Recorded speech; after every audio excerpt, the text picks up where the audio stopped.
738년부터 720년 북쪽 이스라엘과 남쪽 유다에 대해서 하나님의 말씀을 전했던 호세아의 말씀을 우리는 듣고 계시는 중입니다. 5장의 내용을 다시 한번 간략히 정리해 보면, 이스라엘은 그들의 악은 마치 덫을 놓는 자와 같았다. 그리고 그들은 우상주의에 빠지고 말았다. 하나님께서 그래서 선지자들을 통해서 그들을 심판하실 것을 경고하였다. 그럼에도 이스라엘은 두려워하지 않았다. 재난이 그들에게 결코 임하지 않을 것이라고 이렇게 자랑하였고, 그들은 하나님의 명령이 아니라 여로보암의 명령을 따랐다. 여로보암 2세의 명령을 따른 것이지요. 이에 하나님께서 그들에게 선언하시기를 이제 세 달이 이제 곧 얼마 안 되어서 그들의 땅을 삼키게 될 것이다. 그래서 북쪽 이스라엘은 좀이 먹는 것 같이 먹히게 될 것이고, 유다의 집은 썩음과 같이 썩게 될 것이다. 이렇게 하나님께서 경고하셨습니다. 그것이 5장의 전체적인 내용인데, 호세아서의 특징 중에 하나는 제일 마지막에 그럼에도 불구하고 하나님의 거시적인 목적이 있고 약속이 있다라는 것을 밝히시는데, 마지막 절에 이렇게 하나님께서 말씀하십니다. 다시 5장 15절에 내가 내 곳으로 돌아가서 저희가 그 죄를 뉘우치고 내 얼굴을 구하기까지 내가 거기 있을 것이다. 저희가 고난받을 때 나를 간절히 구할 것이다. 이 모든 것이 목적하는 것은 마치 외과 의사가 칼이라고 하는, 가위라고 하는 어떤 도구를 사용해서 상처난 부위를 이렇게 가르고 그 상처 부위를 고름 같은 것을 제거하고 다시 꼬매듯이, 내가 너희들에게 이러한 괴로움을 주는 것은 너희들의 상처, 골마 터진 것을 수술하기 위함이다.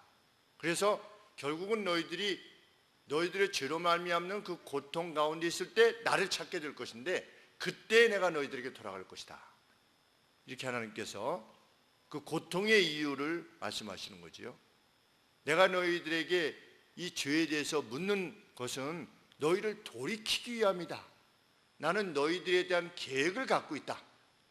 이렇게 하나님께서 각 장의 말미에 항상 말씀하시는 겁니다. 강력한 징계의 말씀을 하신 다음에 그럼에도 불구하고 제일 마지막에 다시금 소망을 말씀하시는 거죠.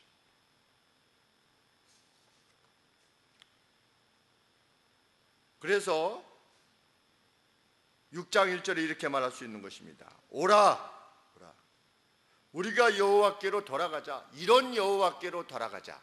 누가 말했는가? 주석가들 이렇게 살펴보니까, 한 6명의 주석가들 살펴보니까 누가 이 말을 했는지, 백성들이 한 것인지 아니면 선지자가 한 것인지 좀 모호하지만 누가 했든지 그게 상관이 없는 거지요. 저는 전체적인 내용을 이렇게 살펴볼 때 선지자가 이 백성들을 권고하며 행하는 말로 여겨지는데, 왜? 하나님께서 회개하면 돌아올 것이라고 이렇게 말씀하신 것과 같으니까.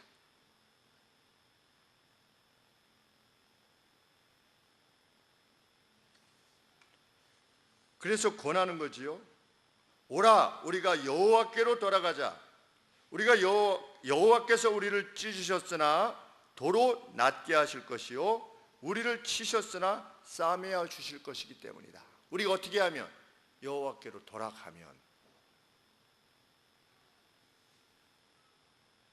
그리고 언제 그러면 여호와께로 돌아가게 되는 것인가? 포로됨으로부터 돌아가는 거지요.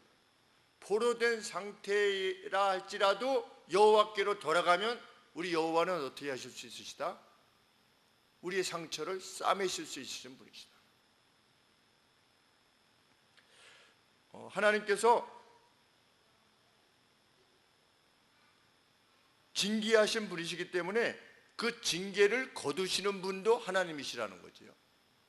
하나님께서 바벨론에 포로되어 가는 그러한 징계를 베푸셨는데, 포로되어 갈 때 하나님을 섬기지 않았던 이들, 하나님을 참으로 신뢰하지 않았던 이들에게는 포로된 상태에서 돌아온다는 것은 불가한 일입니다.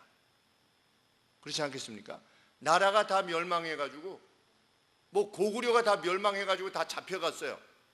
그런데 잡혀간 상태에서 다시 고구려가 다시금 세워져가지고 잡혀갔다는 사람들이 다시 돌아간다는 것이 불가능하지 않겠습니까? 그런데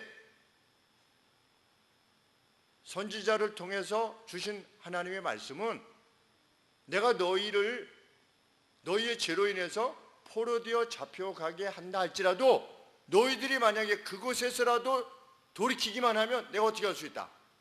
너희들을 돌이킬 수 있다. 그게 나다. 그게 나의 전능이고 나의 자비다. 둘 다가 있어야 되지요. 돌이키게 하실 수 있는 능력이 있어야 되고, 또 하나는 돌이켰을 때 그것을 긍휼히 여길 수 있는 자비가 있어야 되지요. 능력은 있는데, 너 옛날에 너희들 죄를 범했잖아. 내가 그토록 선지자들 보냈는데 너희들 내 말 안 들었잖아. 그래서 너희 포로되고 간 거 아니야. 너희들은 당해도 싸. 그냥 거기서 그냥 당해. 만약에 신이 그런 신이라면 건져내시지 않겠지요. 아니면 건져내고 싶은데 능력이 없어요. 그래서 내가 너희들을 건져내고 싶지만 내가 능력이 좀, 이건 포로되어서 다시 나라를 세우는 것은 안 되겠다. 이렇게 하시는 신이라면 불가능한 것이죠. 둘 다가 충분해야만 포로됨으로부터 돌아올 수 있는 거지요. 그런데 하나님은 선지자들을 통해서 말씀하시는 겁니다. 돌아와라. 그러면 너희가 죄 때문에 당하는 그 고난이 얼마나 심한 것이라 할지라도, 아무리 심한 것이라 할지라도 너희들이 돌이키면 어떻게 할 거다? 내가 너희를 회복케 할 거다. 이 하나님의 약속입니다. 그것은 이스라엘 백성들뿐만 아니라 우리들 개개인에게도 마찬가지지요. 우리가 과거에 어떤 사람이 하나님께 대한 극심한 악으로 인해서 인생에 있어서 가장 비천한 곳에 처한다 할지라도, 지금 처해 있다 할지라도 그가 거기서 돌이키면 하나님은 어떻게 하실 수 있는 겁니까? 건져내실 수 있는 겁니다. 진토에서 일으키셔서 존귀한 자리에 앉게 하시는 분이 하나님이시다. 이 하나님을 우리를 섬기고 있는 것이죠. 그래서 우리 양만석 집사님 동생을 위해서도 간구하는 겁니다. 그거 불가능한 거라는 거지요.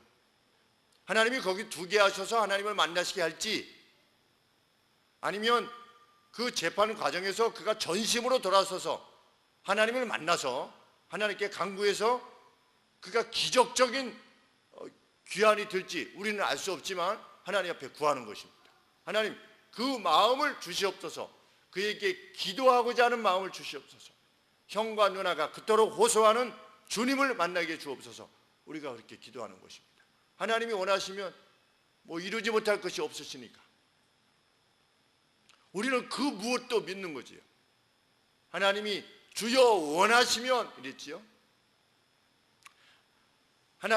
주님이 낚여주실 수 있는 능력은 있다는 것은 믿지만 주님이 나 같은 자를 낚여주실 것이냐, 그런 확신이 없었다는 거지요. 그래서 주께서 원하시면 내가 나올 수 있겠습니다. 그래서 예수님이 뭐라고 하시냐면 내가 원한다 이러지 않았습니까? 내가 원한다. 그래서 그 나음을 얻은 것처럼 주님이 감옥이 문제겠습니까?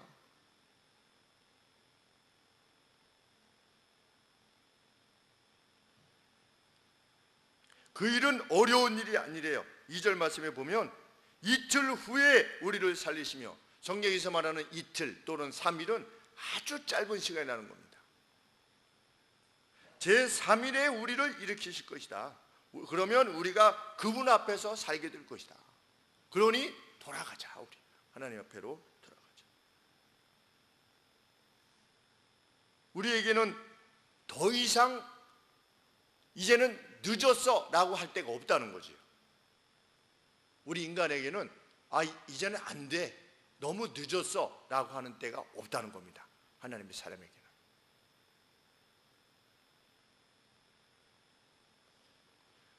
우리 엘리사가 있는 성을 원수들이 둘러쌌지요. 그래서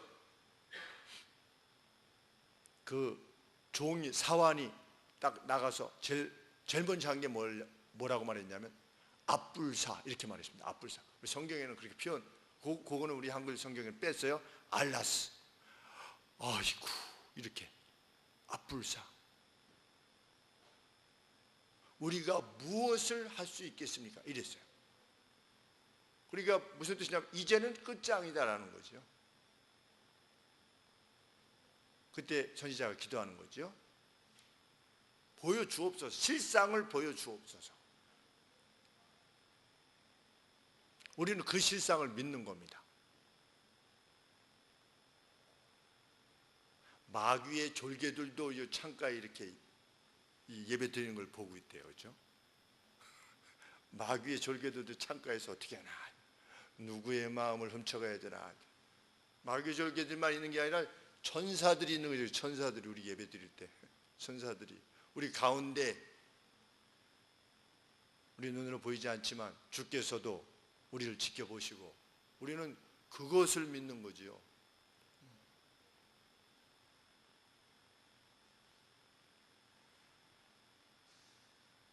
삼절 말씀에 그러므로 우리가 여호와를 알자, 힘써 여호와를 알자.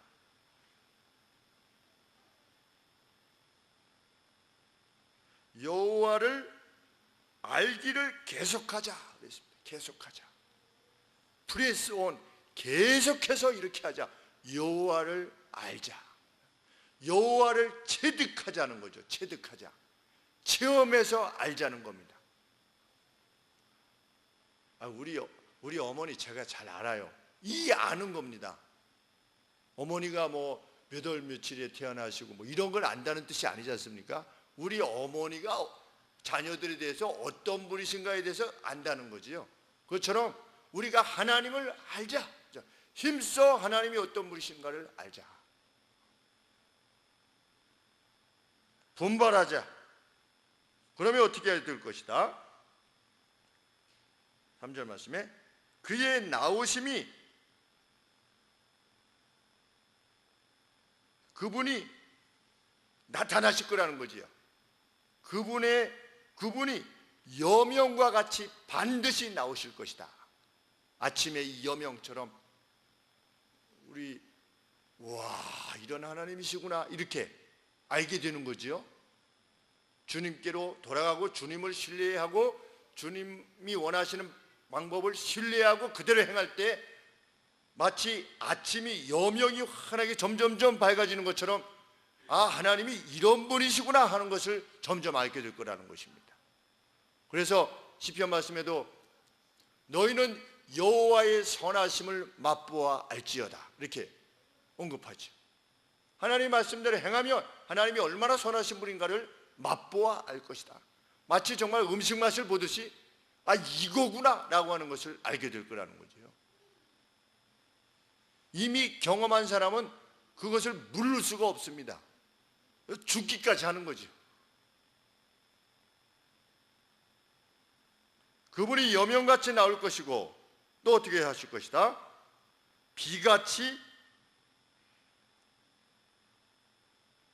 비와 같이 임하실 것이다.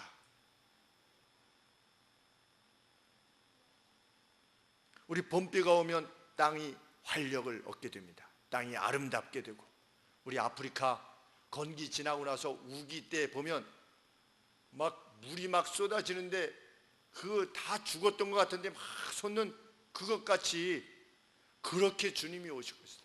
그렇게 하나님께서 자신의 실제를 드러내실 것이다.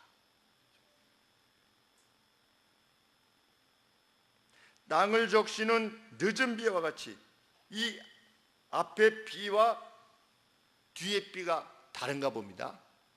그 절기가. 그래서 뒤에 있는 늦은 비는 그 곡식이 이제 막 열매를 맺으려고 할 때 그 열매를 맺는 데 필요한 그 그 열매들이 포동포동하게 되게 하기 위해서 필요한 비가 와야 된답니다. 그게 늦은 비래요. 그 늦은 비를 늦은 비와 같이, 그리고 얼마나 소중하겠습니까? 그 비들이. 그러한 존재로서 자기 백성에게 나타나실 것이다. 돌아가자.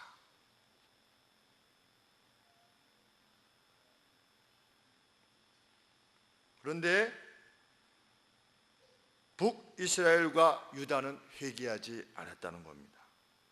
그래서 선지자는 여호와 하나님의 깊은 탄식을 전하는 것입니다. 이렇게 전하는 거죠. 에브라임아, 북이스라엘을 대표하는 에브라임 족속아, 내가 내게 어떻게 하랴? 남쪽 유다야, 내가 내게 어떻게 하랴? 너희의 인애가 아침 구름이나 쉬 없어지는 이슬 같도다. 너희의 인애가 그랬는데 영어 성경에 보면 로열티라 이렇게 되어 있습니다. 로열티. 그러니까 로열티. 그러니까 충성이지요. 변함없는 사랑. 이렇게 해석되어지는 겁니다. 너희의 변함없는 사랑이라고 말하는 것이 아침 구름 같고 쉬 없어지는 이슬 같구나. 하나님, 우리가 하나님을 진실로 여호와 하나님을 사랑합니다. 그렇게 충성을 맹세하지만 너희가 변함없는 사랑이라고 말하는 것이 무엇과 같다? 물을 머금지 않는 아침 구름 같을 뿐이다. 뭔가 이렇게 물을 머금고 있어서 비가 좀 올 것 같은 그런 것 같은데 실제로는 아무런 소용이 없다는 거지. 구름이나 비가 없는 것 같이 그냥 쉬 없어져 버리는. 나를 사랑한다고 너희들이 말하는데 그것이 너희가 나를 사랑하는 거냐?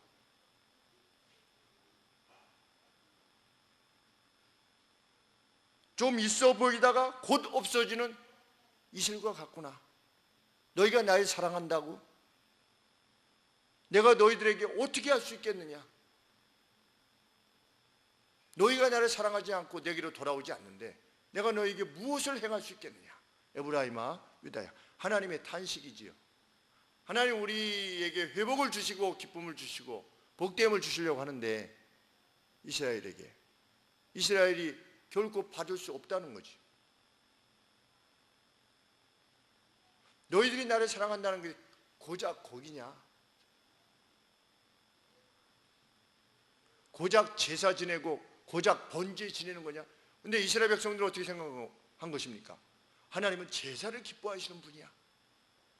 제사를 하나님은 번제 좋아하셔. 번제. 그게 내가 너희들에게 좋아하는 거냐? 기대하는 거냐?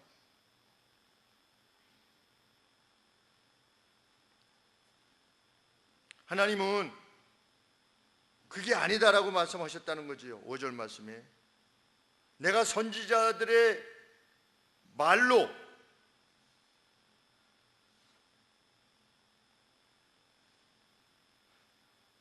그러므로 내가 선지자들에 의해서 선지자들의 입에 의해서 그것들을 여러 조각 내고 내 입의 말로 저희를 살육하였다.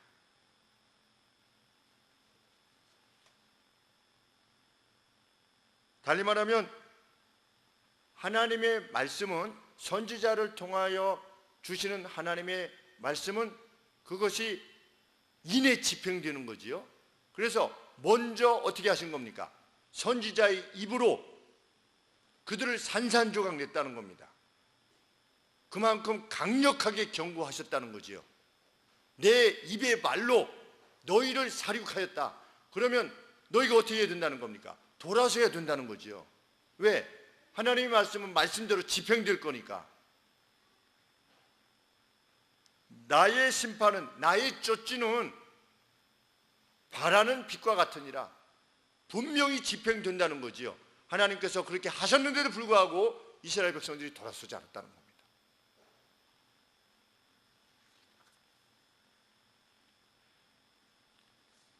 그랬더니 이스라엘 백성들이 뭐라고 그것을 대체하려고 했던 것입니까? 그들의 변함없는 사랑이라고 하는 것을 무엇으로 대체하려고 했다? 6절 말씀해 보시니까 제사와 번제로 하나님께로 향한 하나님이 말씀하시는 친절함과 인애, 그리고 하나님을 체득하기를 원하는 것, 그것을 대체하려고 했다는 거죠. 어떤 종교적 재래 의식으로 하나님이 참으로 원하시는 것이 그것이 아닌데, 오늘날로 치면 그건 무엇입니까? 예배입니다. 하나님이 원하시는 것은 행하지 아니하고 예배로 때우려고 하는 거다. 하나님이 참으로 원하시는 것을 행하지 않고 그냥 한턱 하나님 앞에 큰 돈으로 헌금하는 것으로 그걸 때우려고 하는 자들이 있었다는 겁니다. 언제? 주전 700년 전에. 이 정도면 내가 하나님한테 교회에 또 할 만큼 했어, 이렇게 말했던 거지요. 그들이 나도 할 만큼 했어. 이 소가 얼마나 비싼 소인데, 실제로 그러하지요. 당시에 소를 바친다는 것이 얼마나 어려운 일이겠습니까? 번제로 이 소를 바치는데, 지금도 소값이 많이 내려갔다고 하지만 저희 어렸을 때 보면 소 한 마리가 집 한 채 정도 될 정도로 그러한 가격이었는데, 그걸 하나님 앞에 드린다고 그러면 하나님이 소 굉장히 귀하게 받으시겠지, 이렇게 생각하지 않겠습니까? 그걸로 때우려고 한 거지요. 그럴 때 하나님이 뭐라고 말씀하시는 겁니까? 이 호세아서의 가장 핵심적인 주제지요. 나는 인애를 원하고 제사를 원치 아니하며 번제보다 하나님을 아는 것을 원하노라. 참 하나님의 탄식이십니다. 이스라엘 백성들과 남유다를 향한. 오늘 과연 교회는 어떤가? 정말 교회는 예배 시에 전심으로 하나님을 만나고자 하는가? 우리의 교회들은 깊이 생각해 보아야 되는 것이죠. 나는 전심으로 준비되어 온, 마치 번제를 드릴 때 번제와 제사가 어떤 희생물이 가치가 있을 때는 언제입니까? 이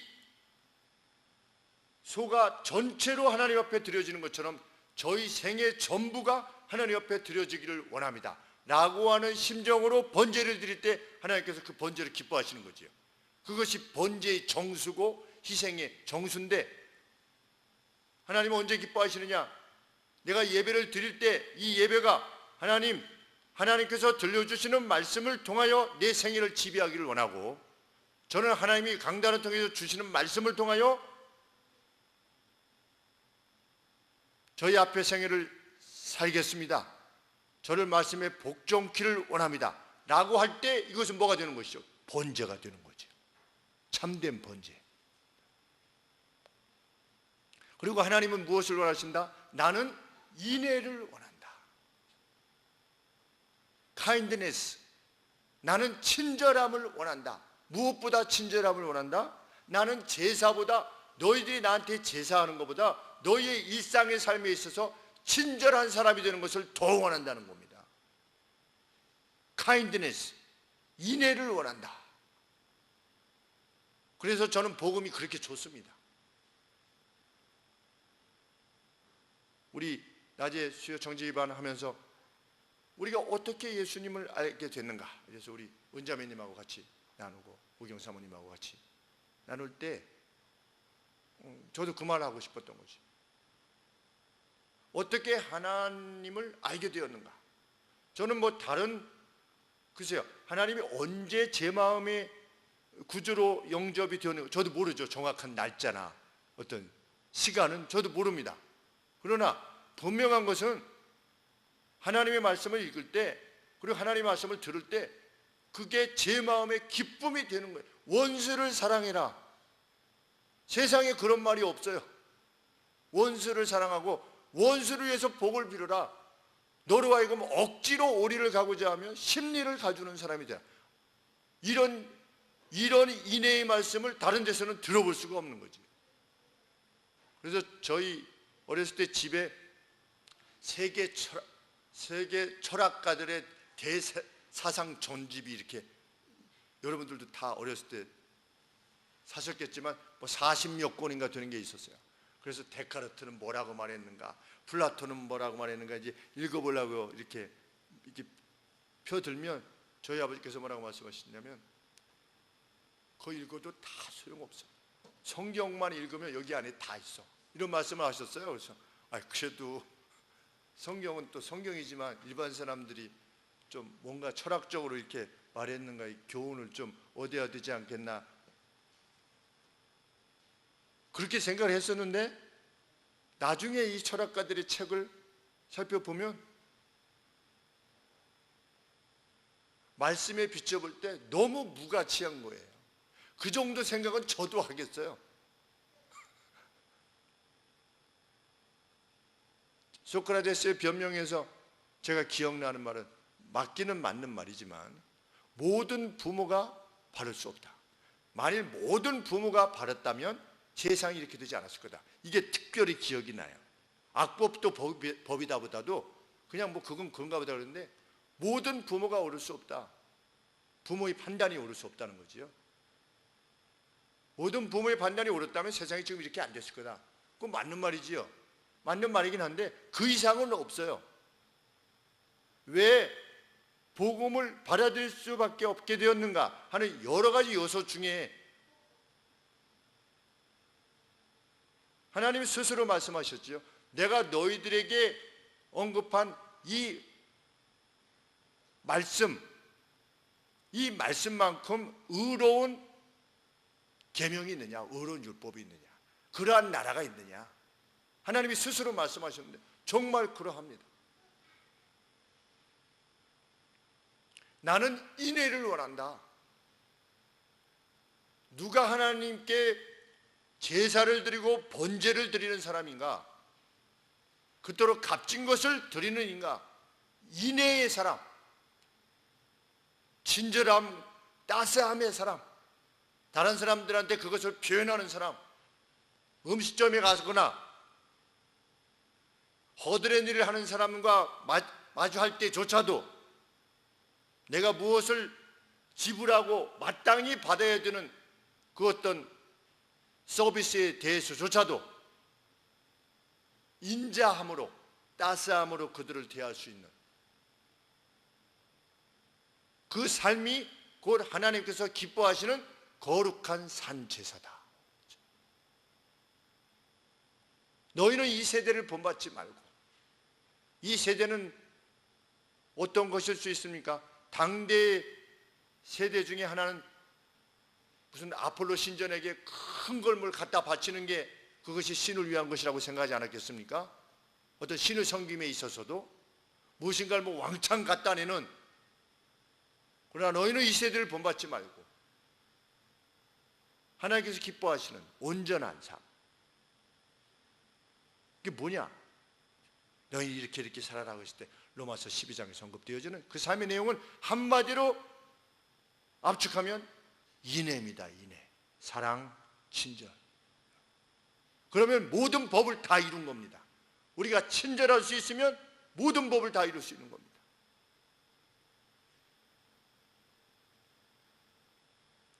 오늘 점심 먹으러 가다가 저기 가는데 트럭이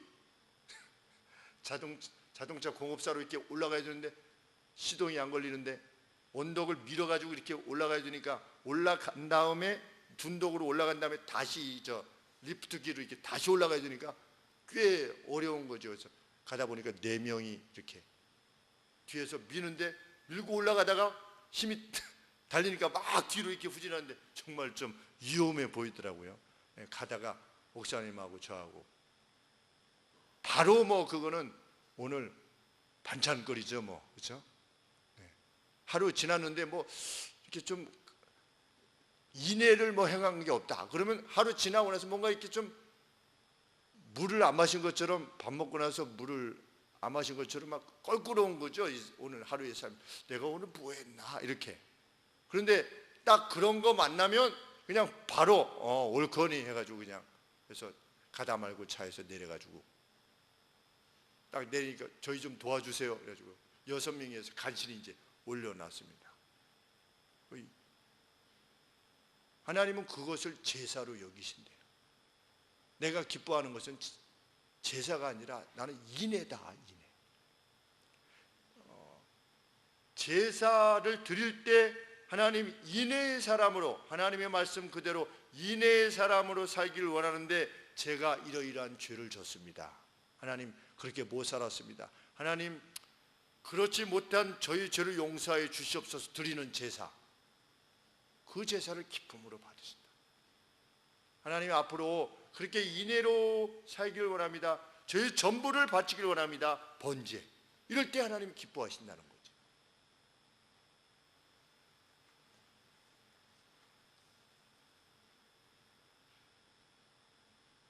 그러나 저들은 어떻게 했다? 7절 말씀에 이스라엘 백성들은, 남유다들은 아담처럼 하나님과의 계약을, 언약을 어기고 거기서 내게 패역을 행했느니라. 나를 기만하였다. 뭐가 기만이지요? 삶은 그렇게 살지 않으면서 마치 제사를 드리고 번제를 행할 때 의인인 것처럼 하나님 앞에, 하나님 이거 받으시옵소서, 이게 기만이라는 겁니다. 우리가 일상의 삶에 있어서 친절하지 않고 내 권리를 다 찾으려고 막 싸우고 인색하게 하고 막 이러면서 예배당에 와서는 하나님 제가 주의 이게 뭐냐, 이게 기만이랍니다. 기만. 하나님을 기만하는 것이다. 속이는 거지요. 하나님 결코 여호와의 호의를 살 수 없다. 하나님은 그를 위해서 일하지 아니하신다.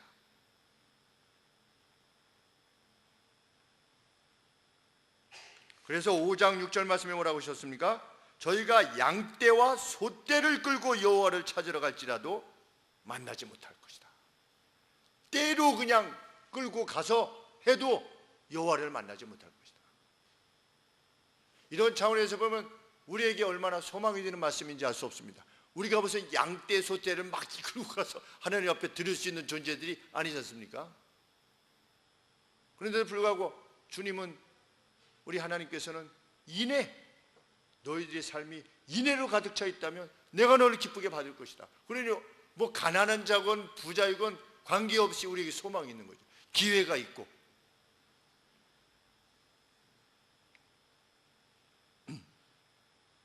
하나님은 자비를 원하셨는데 그들은 어땠다고 표현하고 있는가? 8절에 길르앗은, 여기 길르앗이 도피성 중에 하나인데 이 도피성 안에 누가 살았냐면 제사장과 레위인들이 살았던 거지요.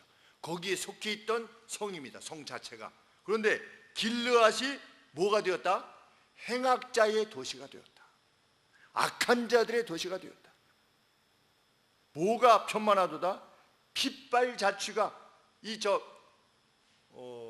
살인 강도한 자가 이렇게 도망가면 이 피 발자국이, 풋프린트가 이렇게 집에 있지 않습니까? 피가 묻은 그 발자국이 있는 것처럼 그 표현을 쓴 겁니다. 핏발 자취가 편만하도다. 어디에? 하나님의 도피성에. 9절 말씀에 강도떼가 사람을 기다림 같이, 강도떼가 한 사람을 기다리는 것 같이 제사장의 무리가, 이 세겜도 도피성 중에 하나인데 제사장의 무리가 세겜 길에서 살인하니 저희가 사악을 행하였느니라. 심지어 도피성조차도,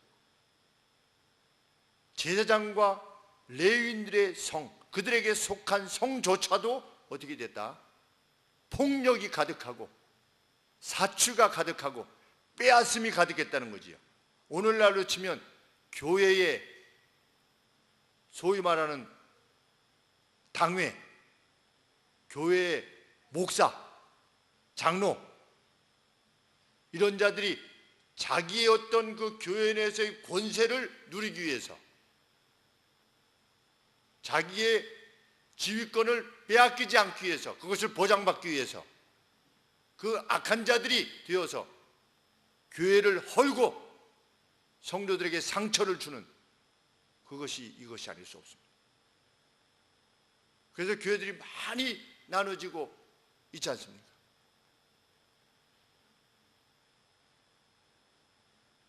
두려운 일이 아닐 수 없는 것입니다. 심지어 10절 말씀에 내가 이스라엘 집에서 가증한 것을, 두려운 것을 보았는데, 거기서 북이스라엘은 행음하였고 영적 간음을 한 것입니다. 달리 말하면 우상 숭배를 말하는 것입니다. 이스라엘은 더럽혔느니라. 하나님과 동시에, 제사와 동시에 우상을 섬긴 겁니다.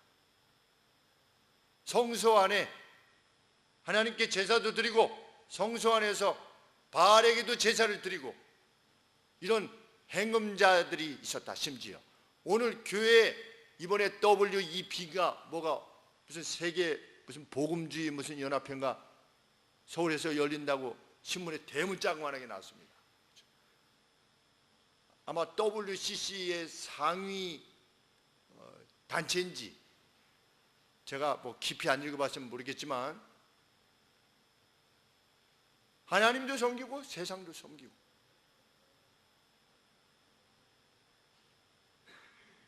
우리 교회가 이 지경에 온 거지요. WCC, WEB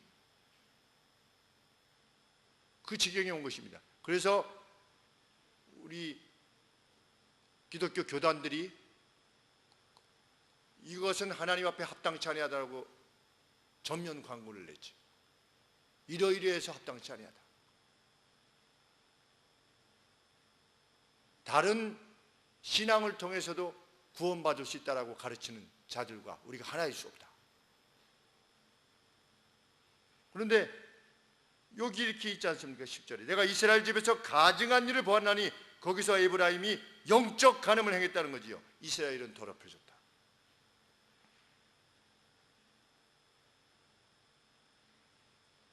그런데 다시 하나님께서 뭐라고 말씀하시는 것입니까? 11절에 호세아의 특징, 유다여 내가 내 백성의 사로잡힘을 돌이킬 때에 내게도 추수할 일을 정하였다.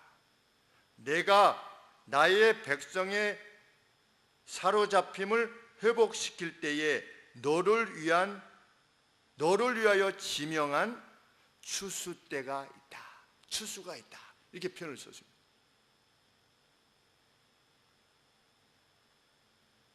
이 추수가, 그러니까 북쪽 이스라엘은 회복이 안 됐어요.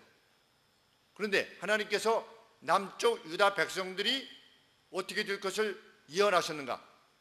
포로됨으로부터 돌아올 것이다. 몇 년 만에? 70년 만에. 그렇죠? 그래서 주전 606년에 사로잡혀갔지요. 다니엘 1차 침공에서 606년서부터 70년 지난 536년에 유다 백성들이 돌아왔지요. 그래서 11절에 내가 너를 위한, 유다여 너를 위한 정해진 추수가 있다.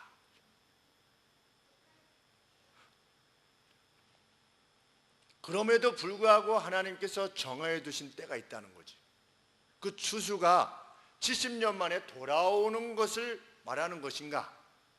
아니면 이후에 유다의 후손에 해서 예수님이 오셔서 우리 오순절 때의 그 추수, 영적 추수, 그것을 말하는지 그것은 명백하지 않지만 여간에 하나님께서 유다를 위한 어떤 정해진 때를 지니고 계시다는, 목적하고 계시다는 겁니다. 다시 소망을 말씀하시는 것입니다. 너희들은 어떻게 될 거다? 너희들은 너희의 죄악으로 인해서 사로잡혀 가는 거지요. 그래서 70년 동안 사로잡혀 가면 마치 애굽에서 1세대 이스라엘 백성들이 나와서 광야에서 다 죽지 않았습니까? 죽었던 것처럼 그렇게 그들의 죄악으로 죽으면서 여기서 2세대가 나온 거지요. 광야 속에서. 그래서 2세대 사람들이 가나안 땅에 들어간 것처럼 이 하나님 앞에 죄악을 행했던 남유다도 사로잡혀가서 70년을 보내게 될 것인데 그 가운데서 죄악된 이들은 다 쓰러지겠지요. 근데 그들로부터 나온 자손들이 어떻게 되는 겁니까? 나중에 돌아오는 것입니다. 그래서 하나님이 현재의 악을 징벌하시고 그럼에도 불구하고 하나님의 계획과 약속은 계속 되어지는 것이지요. 그것이 무엇에 의한 것이냐? 인간의 반응 여부에 의해서인 것이 아니라 하나님의 열심에 의한 것이다. 나는 인류를 위한 메시아를 보내겠다는 거지요. 그것이 나의 역사에 대한 목적이요 계획이다. 오늘 우리는 어떤 교훈을 받게 됩니까? 하나님은 역사에 대한 큰 계획을 가지고 계십니다. 우리의 이미 다니엘 시대로 보면 이 호세아 시대로 보면 미래의 내용이지만 우리가 볼 때는 과거의 내용이죠. 그렇죠? 그것이 이루어진 것을 우리는 기록을 통해서 보게 됩니다. 그런데 예수님께서 또 뭐라고 말씀하셨냐면 내가 너희를 위하여 처소를 예비하러 간다. 근데 그것이 준비되면 너희들에게 다시 올 것이다. 우리의 미래입니다. 근데 미래인데 누구를 그 나라에 드릴 것이냐? 인애를 행하는 자. 그리스도의 은혜가 우리에게 미쳐서 우리가 완전히 구속받은 존재가 되었다는 사실을 감격하고 기뻐하는 이들로서 오늘을 사는 사람. 근데 주님이 우리에게 요청하시는 것처럼 하나님을 사랑하고 우리의 이웃을 내 몸과 같이 사랑하라 하신 주님의 말씀이 진짜 명령이라는 사실을, 대명령이지요. 대강령, 사랑. 이것을 위해서 행하는 자는 주님께서 현재에도 복을 주실 것이고 죽음 이후에 부활 때 영생의 부활로 나오게 될 것이다. 그런데 현재적으로 그것에 대해서 관심이 없고 그냥 다른 것으로 하나님께 떼우려고 한다게 된다면 그는 포로되어 가는 사람들처럼 영적으로 포로되어 있다가 그냥 거기서 쓰러질 것입니다. 그런데 그냥 생명이 여기서 그렇게 쓰러질 것이다가 끝이라면 별로 두렵지 않은데 부활 때 어떤 모습으로 부활하게 되는 것입니까? 여기서 하나님의 인애와 하나님의 사랑을 받지 못한 존재로 죽었던 바와 같이 영원히 그러한 존재로 다시금 부활하게 되는 거지. 오늘의 현재가 우리 미래의 그 현재가 될 것이다. 하나님께서 이렇게 말씀하시는 것입니다. 그러므로 우리는 무엇을 행해야만 되느냐? 지금 살 때에 인애지요, 인애. 그리고 하나님이 얼마나 선하시고 능력이 계시는 분이신가를 알기 위하여서 부단히 노력하는 것. 하나님 말씀이 이렇게 하라고 하셨지?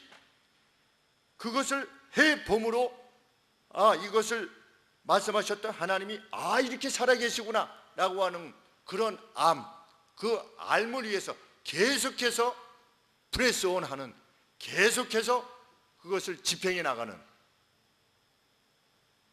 우리가 되는 것. 주님은 그에게 나타나실 것입니다. 그것이 약속이지요. 누구든지 나를 사랑하여서 내 계명을 지키는 자. 그걸 거꾸로 말해서 되죠. 내 계명을 지킴으로 나를 사랑한다고 하는 사실을 드러내는 자.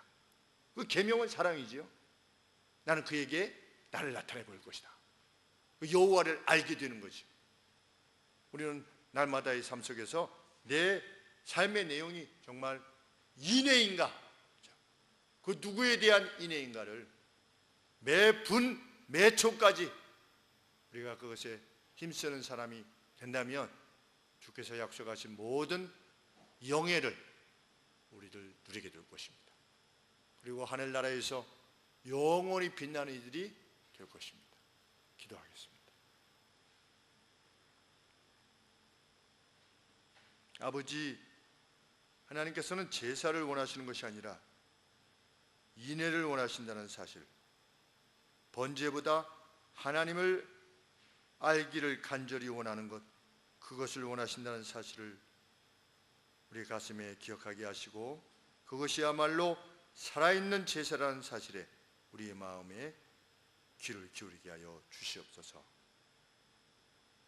배우자를 사랑하게 하시고 자녀들과 우리를 길러주신 부모님을 깊이 사랑하게 하시고 그 사랑이 표현되어 줄 수 있도록 도와주시고, 우리 믿음의 형제 자매들을 뜨겁게 사랑하게 하시고, 더 나아가 외인들까지도 같은 마음으로 더 불쌍히 여기며 행할 수 있는 저희가 되게 하여 주시옵소서.